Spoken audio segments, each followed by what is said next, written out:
6 months later, divorcing my husband was a huge mistake. This one is long, but worth it for everyone to read. If I could give anyone a piece of advice for divorce, it would be to not do it under normal circumstances.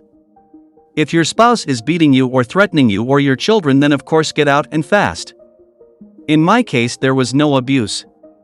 We were together for 8 years, that was mostly good, and we have 4 kids. Right around 5 years I got a promotion at work, and I got it in my head that my ex was dragging me down, or at least holding me back from more success and a better life. We never had a lot of money, but with my promotion I was now making more than he was. I started working longer hours, and at the same time his hours were cut, so he was at home more. I really began to resent him because he was home and because he got to spend time with our kids. Most nights when I got home they were already getting ready for bed, if not already sleeping. After a few months of my new job, it was clear to me that things were not going well at home without me there. Some nights the dishes weren't done when I got home, or the kids hadn't eaten, or whatever else I could think of to be mad at him about. It really didn't matter. He kept saying that he would try harder, but that it was hard being home all the time. That always made me really mad. For the next couple years things kept getting worse. My hours weren't any shorter, and his were on and off full-time. There was no convenient time for him to be working full-time because of my hours, but we also needed the money. Whenever he would tell me that he could get extra hours, I would always complain, and the less hours he worked, the more I complained that he wasn't bringing in enough money. Whenever he brought up the contradiction, I would tell him that he needed to figure it out. I knew that it would bother him, so I started saying that a lot and for everything that I could. I really started to resent him, and I pulled away from him. I knew that it was hurting him, but I didn't care. If he didn't want to be hurt, then he would at least try to make me happy. I used that same thing to justify when I started to talk to another guy at work. I thought he was just a friend, but talking at work turned into texting at home, and then pictures and videos, and then trying to sneak some alone time with him. I knew that it was wrong, but it made me feel so alive, and my husband had not made me feel like that in years. I was tired of being unhappy, and I was doing this for me. The worst was the night that I came home at a reasonable time and found that he had cleaned the whole house, cooked the whole family dinner, and picked out a movie for all of us to watch together. This would have made me swoon a couple years earlier, but that night I couldn't even look at him, and I pretended to be sick. I spent the rest of the night in bed while he waited on me and checked on me and even made me different food and brought it to me in bed. It made me feel terrible, and then it made me angry that he made me feel that way, and by the end of the night I was texting with the other guy. Over the next month or two from that night, it did not matter what he did. He was wrong just for breathing most days. He would get so upset with how I was treating him, and I would just wait and egg him on into losing it because I knew it would happen eventually. After most of the fights we had, he would apologize for whatever I told him he did wrong, if there even was something, but I never did. I would usually find a way to make him feel even worse. I knew that I was right because he was wrong, and that was all that mattered to me. I even pretended that I didn't care when he found out about my relationship with the guy from work. It really destroyed me inside to see him holding back tears, but I wasn't going to let him see that. He was at his weakest, and that was when I chose to tell him that I wanted a divorce. I could almost hear his heart shattering inside his chest. He talked and fought and said that we could work through it together. I really wasn't interested in fixing our marriage, but I mostly ended things with the other guy, but only because I knew I could get it back if I wanted it. I could see that he was trying, and occasionally I would let him know, but for the most part one kept being a huge bitch to him for any and all reasons that I could think of.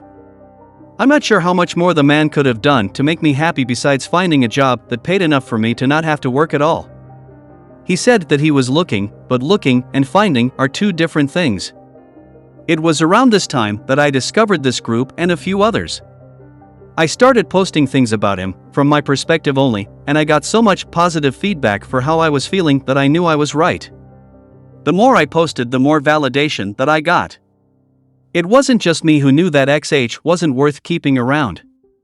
I had the whole internet telling me how terrible he is. I started saying awful things to him and even outright ignoring him. I was so confident with mine and everyone else's opinion that I contacted a lawyer and within a couple weeks had filed for divorce. I continued to use this site and a couple others to validate my feelings and for encouragement to go through with it, and finally it was done. It went pretty smoothly. XH didn't ask for much besides to not get divorced and to try to work it all out. I didn't care about that though. He was broken, but I was free. I could do whatever I wanted without having to feel any guilt or answer to anybody. It was an amazing feeling of freedom. It didn't last long though. In the first month after he moved out, I missed garbage day 3 times. There was also rarely a single clean dish, and the laundry sat in piles so long that I had to start doing the sniff test to see if it could be worn again. I also never saw my kids more miserable. My oldest had seen some of the messages from the other guy months earlier, and she knew that XH still wanted to try to work it out. It didn't take her long to stop talking to me at all, except to say that she wanted to go to XH house. The others all told me that they wanted to live with XH too. I did my best to try to make them happy, but I ended up just buying them toys all the time, and the happiness only lasted minutes. I also was having a lot of trouble with work. Being alone, I couldn't work all those extra hours that I was expected to. I finally gave in and started calling XH to watch the kids. He would always come over as soon as he could, and he always asked me if I needed anything. When I would get home, I would find clean dishes and laundry and even dinner sometimes. He would never say too much after I got home. He would just say to call him if I needed anything and leave. One night he took out the garbage and brought it to the curb because it was garbage night, and I forgot again. He always looked so sad when it was time to go. Finally, after a couple months, my friends convinced me to go out on a date. It was for dinner and a movie, and I was excited and hopeful, but at dinner I started getting a feeling of overwhelming guilt. It got so bad that I ended up not even going to the movie. A week and about 1 million tears later, I was on a therapist's couch. I told her everything that had happened, starting with the promotion that I got at work. She did not agree with me or with any of the encouragement to divorce that I got. I ended up in her office 2 and sometimes 3 times a week, and the more that I talked to prove that I was right, the more that I started to see how wrong I was. It was truly heartbreaking. I don't know if I cried as much in my whole life as I did in the first month in her office. After about $2,000 of therapy sessions, I learned that my XH had his faults, but I figured out that mine were so much worse. I did so many awful things and said awful things that I wouldn't want to be with me, but he did.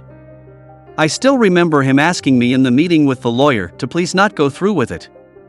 I did go through with it though, and then later I bragged on here how great it felt. I was so wrong, and now I can see it. A couple weeks ago, I went outside with him when he was leaving the house. I asked him about getting back together. When he looked at me, his eyes were full of tears and a couple went down his cheeks. He told me that he didn't know if he could. He said that the pain has been too much for too long, and that if we got back together, that I might just turn around and do it to him again. He said that he always thought that I would realize how much he loved me and stop up until I signed the divorce papers, and let out a big over-exaggerated sigh of relief. He said that hurt him more than anything else, and that he doesn't know if he can ever trust me again. I don't blame him. I destroyed a man who, looking back, was a great husband. I deprived my kids of having a great father in the house with them, and I took his kids away from him. And me, the one who pushed for the divorce expecting happiness and a life of freedom, spend all my free time sitting at home or sitting on a therapist's couch. Please don't just take the advice of anyone on this site or any other about getting a divorce. If your marriage is bad, look at yourself first and see if you can make changes. This is advice for men and women. Getting divorced is not fun. Being divorced is not fun. And seeing your husband broken and your children never happy because of your actions is the most painful experience that I can imagine. I wish all of you well and hope that you will give your marriages a second chance. Thank you for watching.